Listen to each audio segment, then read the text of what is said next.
प्रश्न पहिला, आकृत्या पूर्ण करा. अ.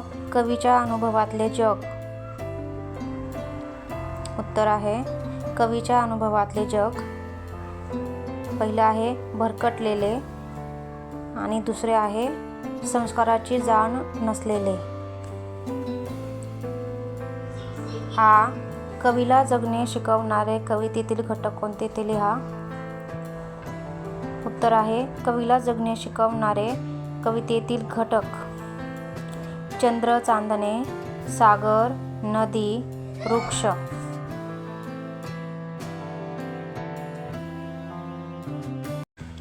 प्रश्न दुसरा, कवितेच्या आधारे खालील तक्ता पूर्ण करा. कवीला जगणे शिकवणारे घटक.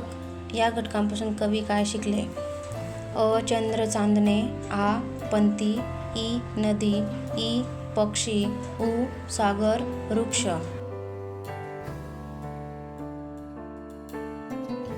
उत्तरे. कवीला जगणे शिकवणारे घटक. या घटकांपासून कवी काय शिकले? चंद्र, चांदणे, जगणे. पंथी, जळणे. नदी, जगणे. पक्षी, सोसणे. सागर, वृक्ष. अथांगता, स्थितप्रज्ञता. प्रश्न तिसरा, स्वमत स्पष्ट करा. अ. बिनभिंतीची शाळा, लाखो इथले गुरु. हा विचार स्पष्ट करा. उत्तर. निसर्ग ही एक मोठी शाळा आहे. त्याला भिंती नाहीत, बसायला बाक नाही की शाळेची घंटाही येथे नाही. शिक्षक म्हणजे निसर्ग व निसर्गातील प्रत्येक घटक. तेच माणसाला अनेक गोष्टी शिकवून जातात. निसर्गातील लहानशा अशा मुंगीकडून एकाच रांगेने शिस्तीने जाण्याचे धडे घेता येतात. मधमाशीकडून सतत कार्यशील राहण्याचा धडा गिरवता येतो. झाडाकडून स्थितप्रज्ञता शिकता येते. कोणत्याही कठीण काळात नेटाने उभे राहणारे झाड आपले गुरु होतात. नदीकडून अव्याहतपणे काम करण्याची प्रेरणा मिळते. नदी कधी थांबत नाही, प्रवाहशील असते. फुलांकडून सुगंध देणे म्हणजेच इतरांना सुखी कसे करावे हे शिकता येते. पाण्याकडून निर्मळता शिकता येते.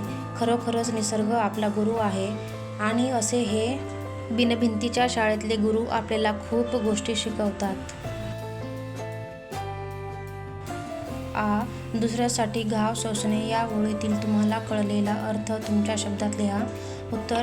घाव सोसणे म्हणजे अतिशय वेदना सहन करणे. वृक्ष याचे उत्तम उदाहरण आहे. वृक्ष थंडी, ऊन, वारा, पाऊस यांच्याशी सामना करून प्रतिकूल परिस्थितीतही नेटाने उभे असतात. वाटसरूंना सावली देतात, स्वतः मात्र उन्हात तापत असतात. कोणी झाडावर दगड मारले, फांद्या छाटल्या, घाव घातले तरी मुकाट्याने सहन करतात व आपली रसाळ फळे देतात. माणसाने झाडाच्या लाकडाचा बांधकाम फर्निचरसाठी उपयोग करून घेताना त्याच्यावर निर्दयीपणे करवत चालवली तरी ते झाड दुसऱ्यासाठी घाव सोसते, त्याला मदतच करते. स्वतः त्रास सहन करून दुसऱ्याला मदत करणारे झाड खऱ्या अर्थाने ऋषी मुनींसारखे स्थितप्रज्ञ आहे.